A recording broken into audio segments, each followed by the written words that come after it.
está, Jaime? Está bien. Sí. And feliz Cinco de Mayo, my Navidad. friend. Nope. Oh, Cinco de Mayo. Cinco de Mayo. All right. Today's episode is airing on Cinco de Mayo, and we are Shade Tree Chefs. Shade Tree Chefs recording 1 week in advance.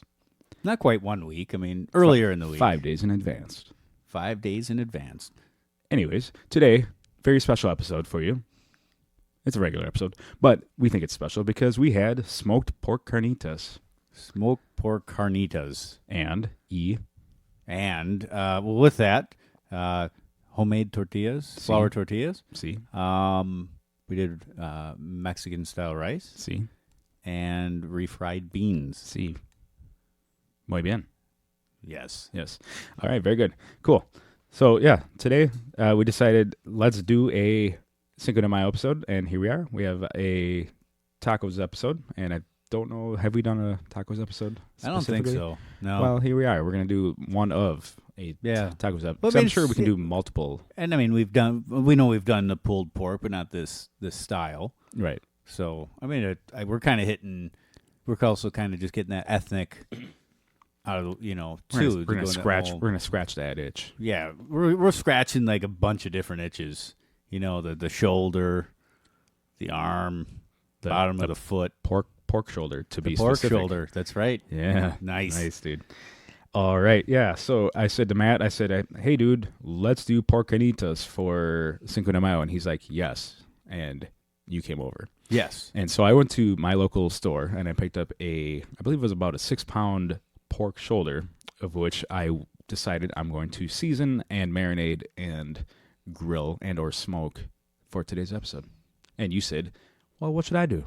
Right. And it's like, all right, what? So I mean, at that point, it's like, start looking. I look up pork carnitas and see what kind of goes with it and whatnot. And I'm like, you know what? Let's go to kind of, at least when you go to a restaurant, the basics. Right. You're going to eat it more than likely on some sort of tortilla, and most of the time it's served with rice and beans. See, So we scratched that itch. we did. And boy, today's itch was scratched very well It was. because I was a big fan of everything we made. So where do we want to start? I mean, do we start with the stuff I brought to the table and kind of follow it up with the Why don't we star do- of the show We could do a timeline.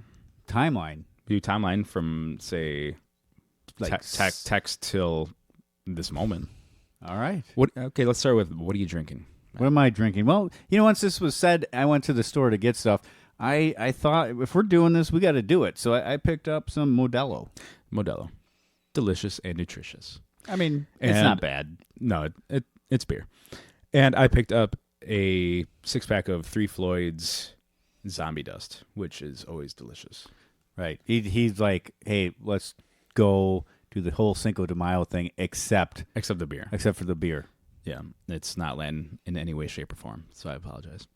But I do have a bottle of 1800 margarita mix, which I didn't make. No. I was gonna lie. I was actually gonna lie to you guys and say that we made it. We had some really good margaritas, and that was really awesome. Well, But I mean, we could just go now. I'll just We could let just, it just like, blank pause. space. No, just let it run. okay, You know. we'll be back in about 15 minutes. Hey, Matt, All right. how about these margaritas? Oh, they are excellent. Wow, these are good. Just kidding. All right. So timeline. Anyways, timeline. I went to the store and I picked up a pork shoulder, and I think if I remember correctly, I think it was about 5-6 pounds. I should have written it down. I'm sorry. 5-6 pounds of pork shoulder, and found a recipe that I have used before in the past, and I text you and I said, dude, let's do this. Yeah, he's like, I'm gonna cook this. Come on over. So then my mind went, "Is all right, what are we gonna do with it?" Which I already mentioned, but we decided to do. So he had a little bit of a head start, given and let's put this out there too. Of it really wasn't a very nice day to have a longer cook on the smoker. No. I mean, it was raining sideways most of the day. Yeah, and current temperature, according to my app, is saying it's 41 degrees. So, yeah, I mean, here we are, last day of April, almost May. It's still freaking freezing out. Yeah. Almost freezing I mean, out. 40 is whatever, not. dude. Yeah, I mean, we had a few weeks ago. We had in the 70s, and then it was like, I think that might have been summer, man. I think we're going right back to fall and winter. Yeah, we had our summer already. It was a couple of days, dude. I enjoyed it. It was fun. Here we are again, winter. Let's do it. Yeah. No. So all right. So let's go. You want me to talk recipe? Yeah. I mean, we're going timeline. Timeline. All right. So pork shoulder itself, and for the marinade, and this is. Do I lie again? Nah, keep it real. Keep it real. Okay. All right. Recipe says you should marinate this pork shoulder for at least 12 hours, and I'm like, oh man, I don't have 12 hours. So what do? Half hour is good enough. And that marinade calls for Shade Tree Chefs. Shade Tree Chefs. That marinade calls for 2 tablespoons of vegetable oil, 1 tablespoon kosher salt, 2 limes, and 1 orange. All right, so I'm gonna wing the heck out of this, right? So I already told you. I mean, I'm already lying, or not gonna lie to you. I got the vegetable oil, I got the salt, and things I don't have are the lime and the orange. But guess what I do have? I've got lemon juice in the fridge. Oh, it's still an acid. It's acidic. Here's the thing, though. Like, that's a big cut of meat, and you're talking a couple of tablespoons. I mean, how much juice are you gonna get from a lime? Limes aren't big. From tablespoons, 2 limes, yeah, a couple tablespoons. Right, you're not gonna get a lot from it. I mean, you really wouldn't know because you didn't plan it. I didn't marinate it. I didn't plan it. I think you would probably need to double or triple that. I think so. Yeah. I mean, maybe vacuum seal it if you have a vacuum sealer. The capacity to that big of a bag. Right. That's a big hunk of meat. Right. Yeah. So I'm like, well, this sucks. This is already off to a pretty bad start. But how can I save this? Well, let's just pretend that everything's going well. And so I did. I pulled the pork shoulder out. I made my quick half butt marinade. I got the vegetable oil, kosher salt, and the lime juice. I'm like, all right, you just sitting there. I got my Weber Smoky Mountain. I get that thing set up. And guess what else I don't have? Charcoal. Probably the most important thing outside of everything you're cooking, right? What I do have is they're B&B logs. They're like it's charcoal, but it's charcoal. Massive. It's charcoal, yes, it's charcoal, but they're like cylinders, or the size of like soda cans or pop cans if you're. But longer, aren't they? But longer, yeah. And so I'm like, okay, well, when in Rome, am I right? And I mean, that's what you got. I built my fire. I got the smoker up and running, and my meat is air quote marinating, for a good 20 minutes. And well, here we go. It's a thought that counts. It's a thought that counts, dude. So I pulled the stuff out of the fridge, out of its low and slow marinade, and I patted down with a seasoning which called for 1 tablespoon of brown sugar, 2 tablespoons of kosher salt, 2 teaspoons of kosher salt, 2 teaspoons of black pepper, 1 teaspoon of chili powder, 1 teaspoon of granulated garlic, 1 teaspoon of granulated onion, half a teaspoon of chipotle chili powder. I ended up using a half a teaspoon of cayenne pepper in its place. Okay. I don't have chipotle chili pepper. Half a teaspoon of dried oregano, half a teaspoon of cumin, and finally a half a teaspoon of cinnamon. So I pull it out of its marinade, as I said. I pat it down with the seasoning. I get it all good to go. Slap it on the smoker and close the lid. I have all my vents wide open because I want this thing to get up to temp as I let the meat itself cook. And then I text you. I said, all right, come over whenever you want, because you text me what time. I said, whatever you want, dude, because this was, I think, 10:20 in the morning. I text back and I said, whenever you want to come over. And what time did you end up coming out? Like 2? Between 1:30 and 2, I think. 1:30 and 2, yeah. So things that you had to make were... Well, the flour tortillas. I'm like, which I just quick Google search. Seen a couple different options, made a little bit differently. Stuck with this one. It called for 3 cups of all-purpose flour, a teaspoon of salt, a teaspoon of baking powder, a 1/3 cup of either like a neutral oil, like olive oil, vegetable oil, and a cup of warm water. And then you kind of make your get all your dry ingredients, mix them, I used measuring cup or liquid measuring cup, put the liquid in there, and then just made the well, put it in there, started mixing with a fork. Eventually, finish it off by hand, and then said to divide it into 16 pieces, and then to smash it down with your hand. I guess best way of putting it would be like making a burger patty, Okay. right? Or in this case, a tortilla. So you just kind of flatten it, and then put like a kitchen towel over, a clean kitchen towel, and let it rest. Sure. For we might have done half hour, 45 minutes. Okay. And then roll it out and put it. I actually have a nice little cast iron skillet. Little skillet. Yeah. Little skillet. Now my cuts, my rolls weren't exact, so I mean some of them were a little bit big, but so you throw it on, let it start bubbling, and then flip it over 15, 20 more seconds, yank it, and it's pretty much done. It was quite easy, actually. Sure. And so you've made pizza dough in the past, and the only thing I can think of is that similar process of pizza dough, or even like pasta. I mean, other than even like when I did the pasties, right? You're just trying to get it to that shape at that point. Mm-hmm. You know, you mix it together, knead it for a couple minutes, rest it. It seems to be, I'm no baker, but the common thing, kind of let it rest. Now there was nothing like yeast in it to make it grow, right? Sometimes it says let it rest and it'll double in size. Yeah. Which I believe the pizza recipe actually would do. Where this, you don't have that, so you're just kind of letting that gluten and everything kind of just rest, I guess. And then rolling pin, rolled it out. I had to put a little flour down, rolling pin, roll it out thin, almost transparent, and then cook it on the stove. Okay. And what else do you have? What else did we do? So we did the rice, which the Mexican style rice. And now all this stuff you didn't really start until probably 2:30, 3 o'clock, or what time was it? When did we do that?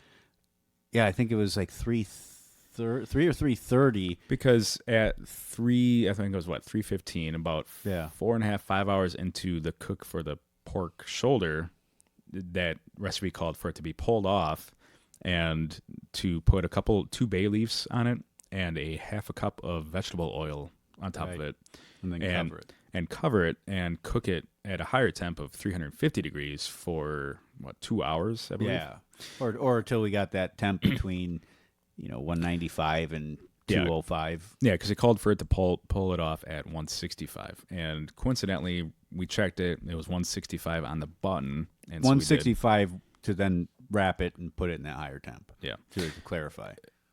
And so we ended up going with the oven because I was using my smoker, and I'm not about to put more coals on, on my smoker to get it up to higher temp. Right. I don't even.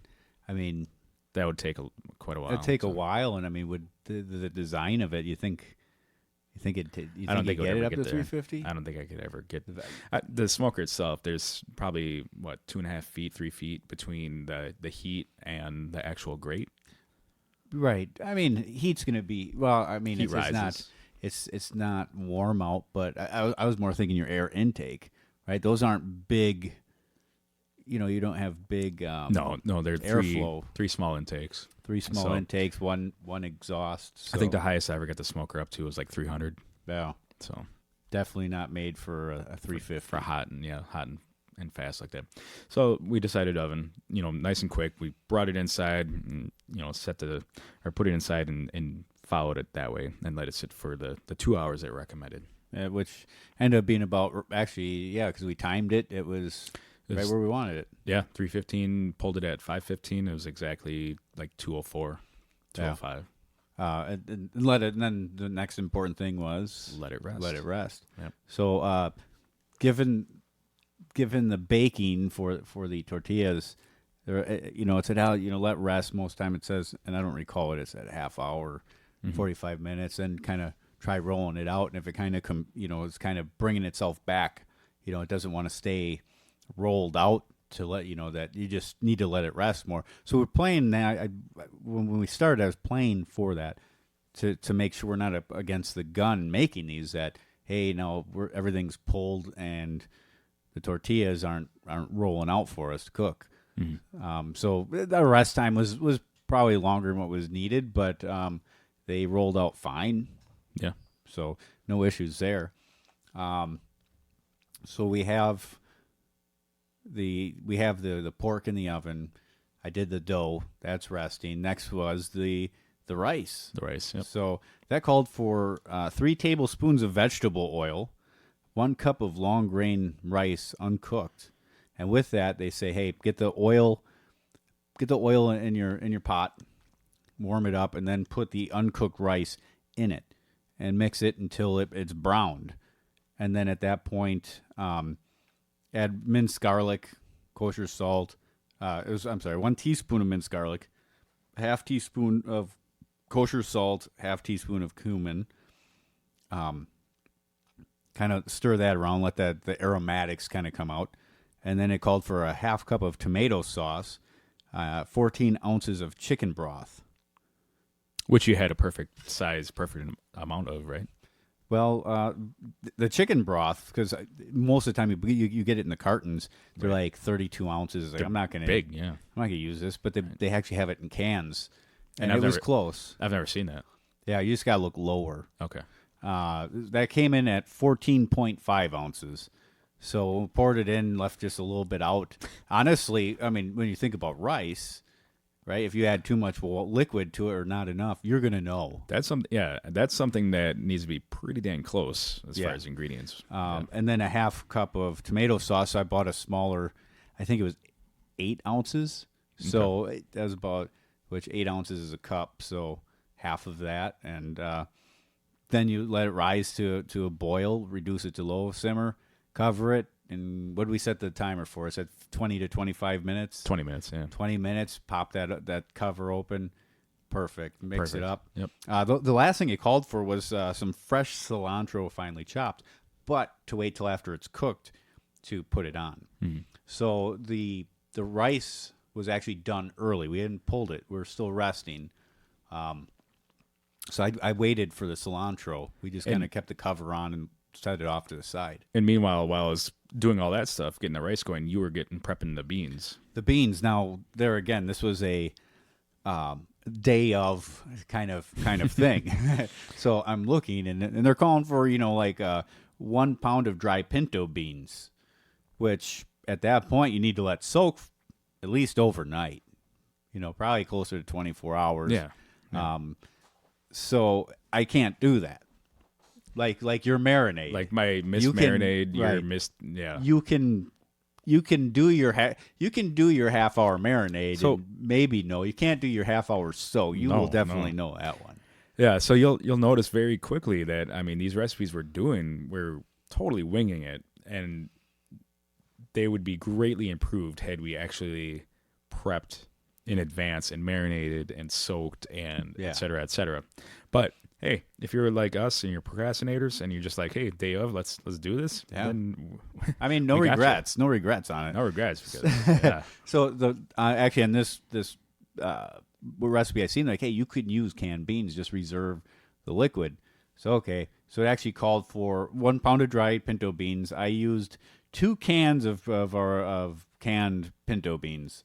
Called for 1 large onion, which in hindsight did not need. I believe they called for that because they called it for quartered, and as you're boiling your beans to cook them, you would have the onion in there. Mm-hmm. We did not have to boil our already cooked beans.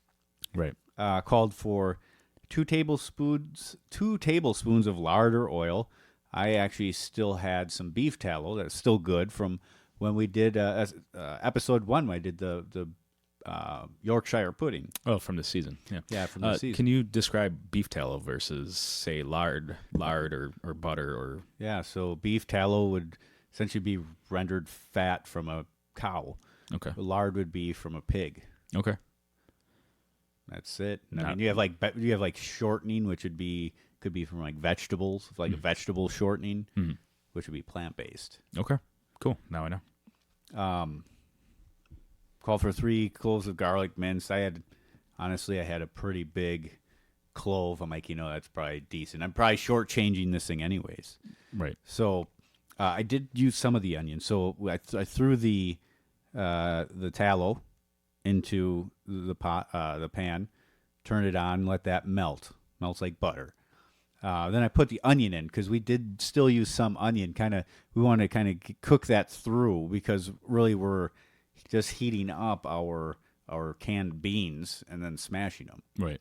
So get those. Those become translucent. Mm-hmm. Add the garlic, the ground cumin, which it called for 3/4 of a teaspoon or more to taste. I called for 1 to 2 teaspoons of salt.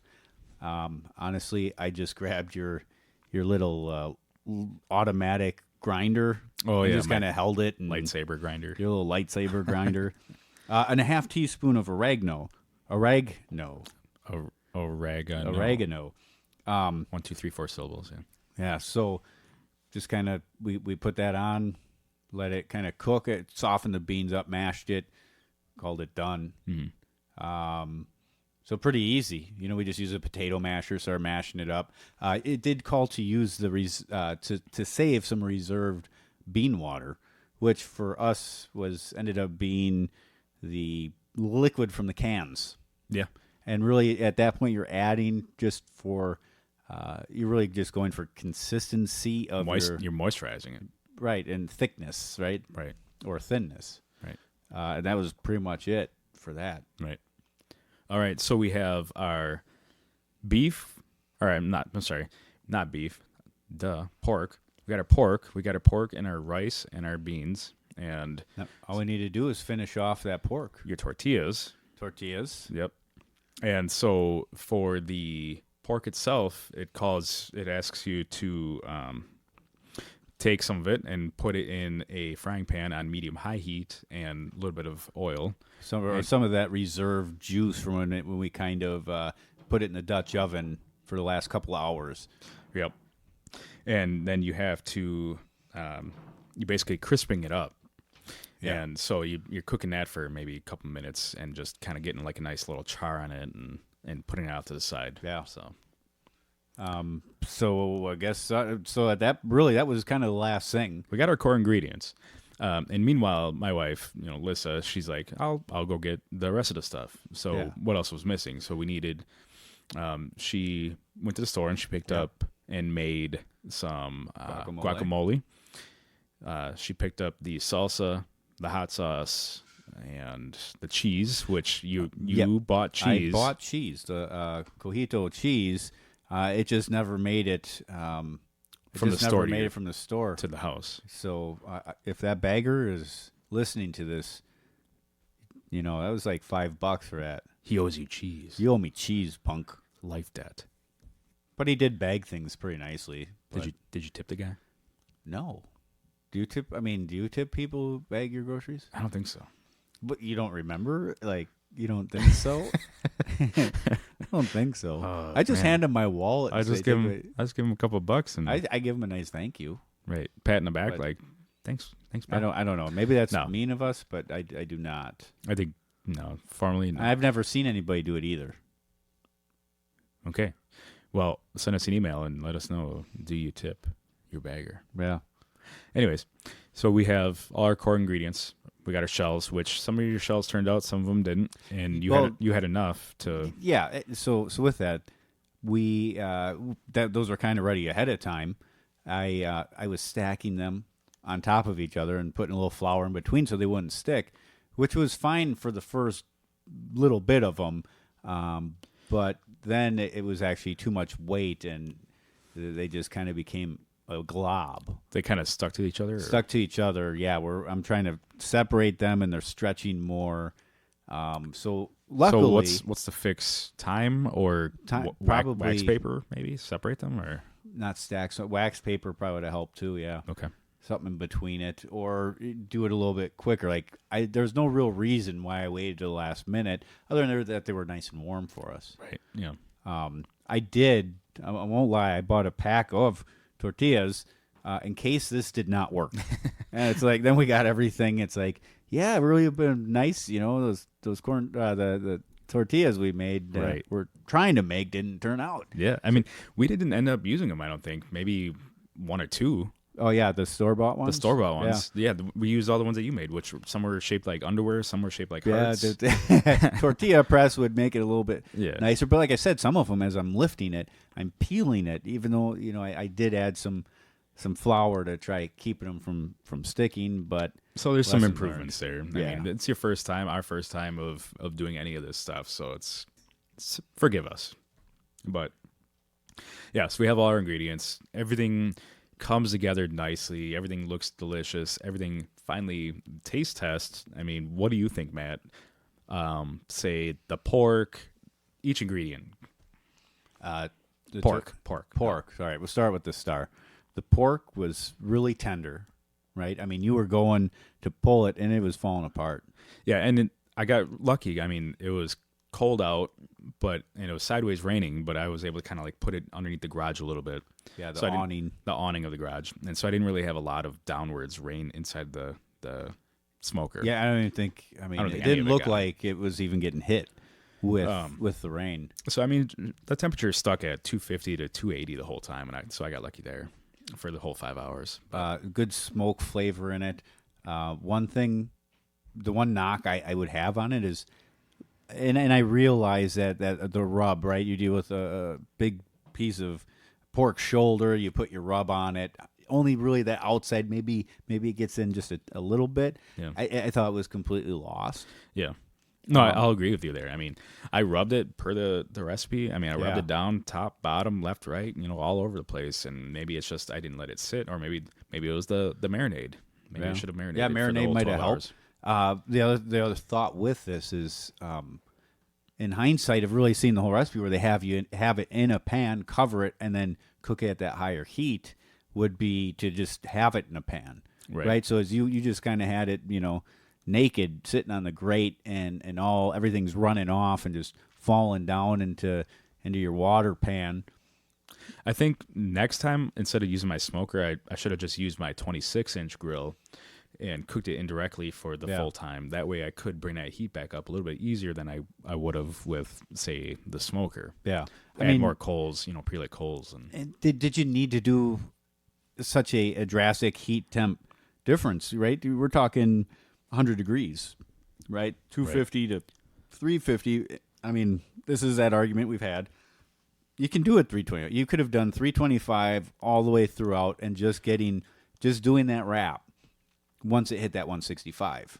Yeah, might have taken you a little bit longer because we're a little bit, cooler, but it would have done the same thing. I don't think that temp difference made a difference in that pork. I think wrapping it is what helped make it so moist. The vegetable oil was a little weird.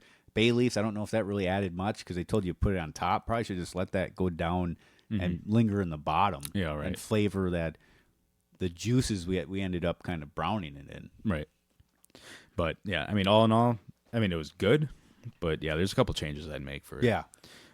Tortillas, those were good when they turned out. They didn't fall apart. I thought they were going to just rip and tear as soon as I picked it up. Well, and I mean, we're dealing with some inconsistencies.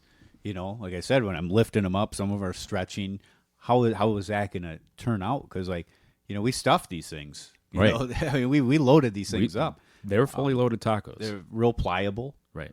Yeah, I mean, not once did I think it was even going to start tearing. And I thought the flavor was good. Good. Yep, good shells. I mean, sure, time-wise, it took a little bit more time than picking it up off the shelf. But, generally, if I'm eating a taco or making it at home, I prefer corn. Okay. But at that point, you got to warm them up. Otherwise, it just break apart on you. Yeah. So the tortilla press would probably help with that shape. And then, obviously, don't stack them all up with a little flour in between and expect it not to clump together. Yeah, I mean, it'll just stick together, and it became kind of a mess. But and we did have, at that point, we did have several things going on. So it was also trying to not take up a bunch of counter space. As we're at that point, we had 3-4 different things going on at the same time. Right. So part of it was trying to keep my footprint for the tortillas as small as possible. Because I think all at the same time, the rice was getting ready to be done. The beans were getting close to being done. Right. The pork needed to be seared, so I was searing the pork. And meanwhile, you're prepping this, that, and the other. And my wife's, she's getting the guacamole going, and like the kitchen was a madhouse for a good 15 minutes there. Yeah, but you know what? There was some good cohesion between us. We as crazy as the day started out of you just saying, you know what? It's Cinco de Mayo. It's coming up.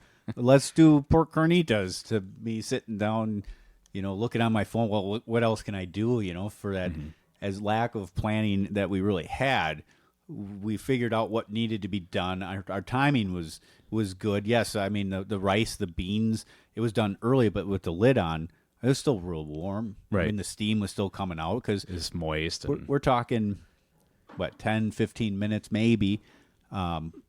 That it was done, and it's still nice and warm. So the rice itself, I love that recipe. Yeah, and then so I waited to just about we're about to put the pork out to make everything. That's when I took the cilantro, threw it in with the rice, and mixed it up.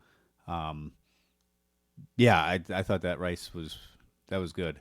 Yeah, I think everything was delicious. I think the only two things that fell short, I think the beans were a little bit plain, and same with the pork. The pork itself tasted like pulled pork, and not the way I thought it was going to taste. So not that it didn't have that Mexican flair to it. No, right? That flavor profile that you would you expect. Right, it wasn't. It was still good. It was good. It was like, this is really good pulled pork. I'm just not getting but it's that. It's not like you could go to the taco truck or a Mexican restaurant and order it, and then you're gonna have that seasoning that we just kind of lacked. And so that's tasting it separately by itself. But if you put everything together, everything as a medley, it all came together as one delicious flavor. It was. So yeah, it still worked out. The shortfalls were raised back up by the rice and everything else. So yeah, I mean that's nitpicking. You're right. If we're saying, hey, I'm going to give you pork carnitas, and you're a connoisseur, you'd be like, this is just a pulled pork taco. Dude, phenomenal though. I mean, it was. Dude, I think those tacos could pass for food truck. Like if I'm dishing out a butt ton of tacos, like pork carnitas tacos, I'm like, here you go. I would definitely be okay with selling these. Yeah, more like a Tex-Mex. Okay. Style, right? A little negativity, a little shade thrown. No, not shade at all. I mean, it's just we already said some of that the seasoning that we thought, but yeah, all together, man, it was good. Yeah, rice was good. I'd put that up there with going to any restaurant. Yeah, the rice was amazing. I did see a couple of different recipes where they had you do some things differently, like from whole tomato, stuff like that, or add. Peas, carrots, stuff like that. We kind of kept it basic. I mean, I'd make it again. I'd tear that up. And it wasn't too bad to make either. Half hour? Yeah. I mean, everything. Half hour all said and done. It was even the tortillas, which you'd think was the most time consuming. I mean, would 15 minutes a time?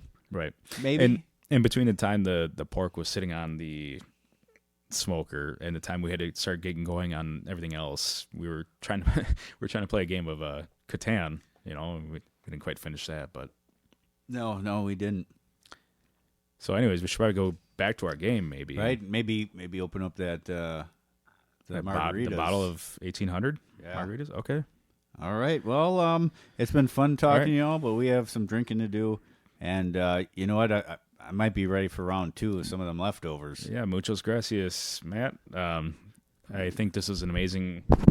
Drop the mic. Amazing recipe. I think we should do it again. And happy Cinco de Mayo. Happy Cinco de Mayo, everybody. With that being said, I am Matt. And I'm Jamie. And we are Shade Tree Chefs.